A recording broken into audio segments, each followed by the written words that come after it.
Hey guys, it is Thursday evening here in the Philippines, and I've got two brand new mini GT cars to unbox for you. These I just got in today. They were the ones that I mentioned in the last video. This is the first release of the Corvette C8.R, the IMSA 24 hours of Daytona, 24 hours racing car. As you can see, it's officially licensed by IMSA, International Motorsports Association. So, very cool piece. Very happy to get it. Number 4, the gray variant, should be getting here anytime now, along with a couple of other releases. We're a little late getting these releases this time around. So, anyways, we have this guy, and then we have the new variant of the A90 Supra. This is one with the HKS kit in Renaissance Red. So another very cool model. So let's go ahead and start with the Vet. This is the one I'm most stoked about, and this is a brand new casting. So let's open it up first. So as you see, Chevrolet Corvette C8R number 3. Corvette Racing 2020 IMSA 24 Hours of Daytona. And the IMSA logo. And initials 164th model collection number 253. Where to find Mini GT online and on social media. This end cap has Corvette Racing, which is pretty cool, instead of just having Corvette like the regular release C8s. This end cap has Mini GT, scale 164. Bottom side has your age restrictions and warning labels. Back side has bigger TSM model logo than usual, but it still has the holographic sticker. Has that official GM sticker with the QR code. Has your IMSA licensing thing here again, and then tells you Chevrolet Corvette C8R number 3 Corvette Racing 2020 IMSA 24 hours of Daytona left-hand drive. So let's get this guy out and look at him. And I went online and was looking at some of the real pictures, or the pictures of the real car. And this is a really well executed model by Mini GT. Pretty much spot on. I don't think anybody else could do any better in die-cast 1/64th than what they did. Let me zoom in a little bit on the car, so we're not trying to focus in and out all the time. So as you can see, you have all of your like co-sponsored decals and such. The US flag, the C8R on the rocker.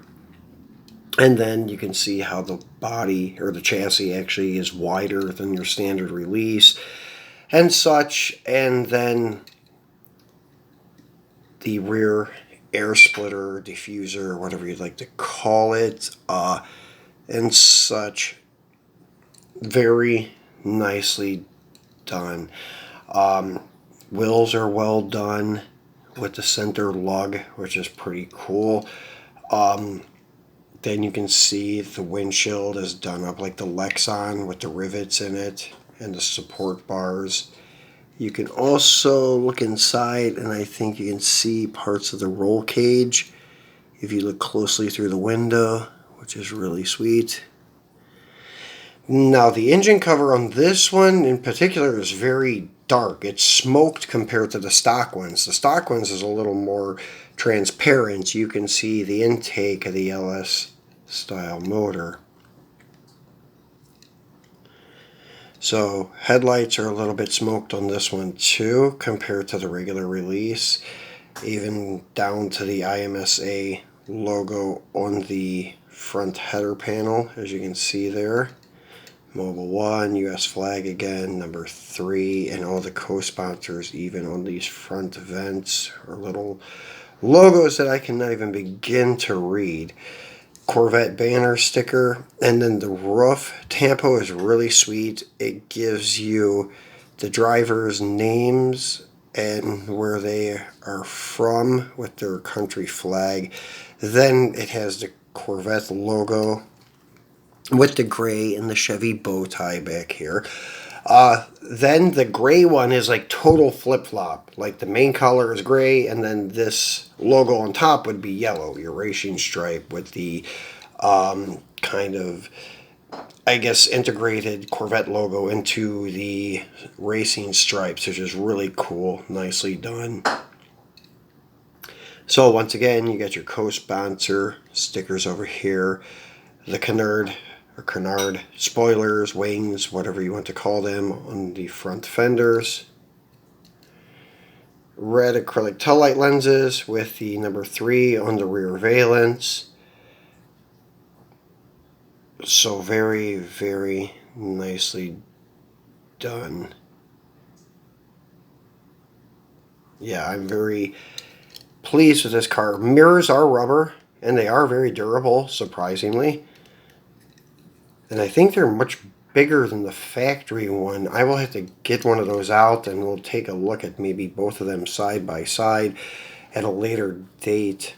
Not much detail on the bottom of the vehicle, but since it's a race car, I don't know, they may have a lot of inspection covers on the base of it that covers a lot of things, but I don't think this much. So it's just kind of lacking a lot of detail on the base, but still not bad. Still metal on metal, held together with button head screws. And you notice the tires have no tread. They are racing slicks.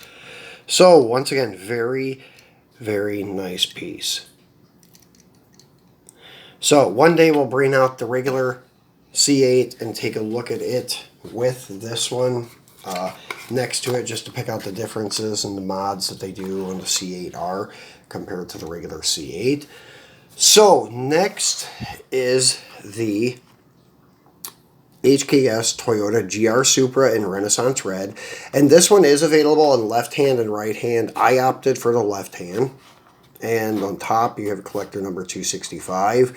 Once again, where to find Mini GT online and where to find them on social media. This end cap is blank. This one has Mini GT 164.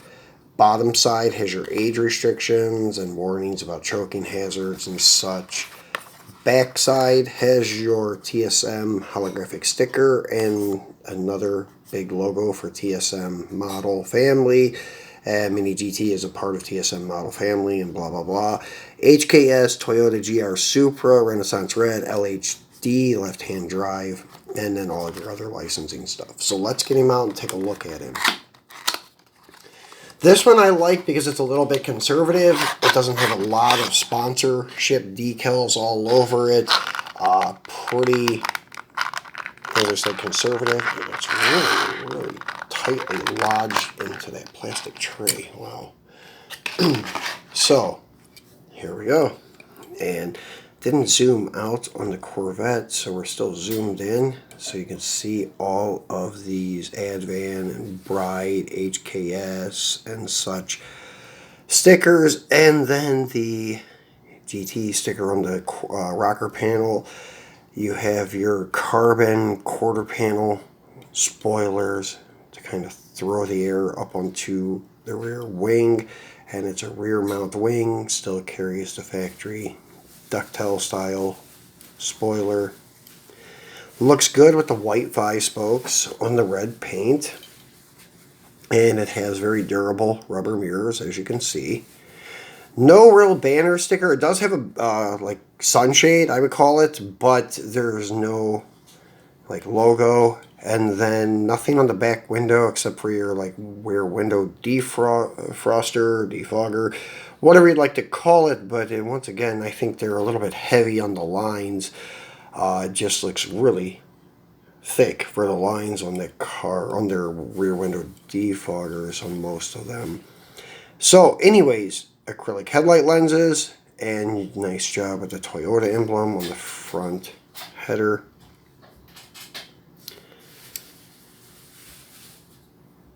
Very well done with the front grille areas, front valence, spoiler, whatever you'd like to call it. And red acrylic taillight lenses, your HKS plate, Toyota emblem on the deck lid. So a couple other co-sponsor decals on the rear bumper. Nicely detailed chassis on this one. Has a lot of nice engraved lines to define some of the suspension and exhaust and just floor panels and stuff like that. Held together with button head Phillips screws. So once again, if you'd like to mod it, you can. And as you notice on these tires, they do have some tread, so this is a street vehicle. So very well done, once again, by Mini GT. One of the cars that I'm trying to get all of the models of. Unfortunately, though, I'll probably never have like the dealer chrome ZMAC or whatever it is.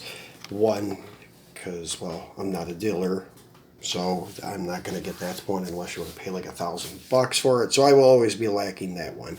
But besides that one, I'm going to try to get all the A90s.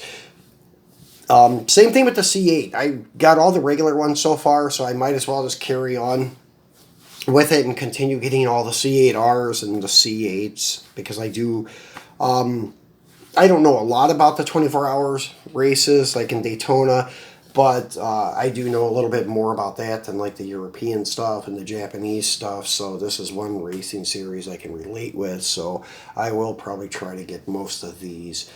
And because it's an American car, so that's one of the few that Mini GT does, so one that I will continue trying to get the most releases of.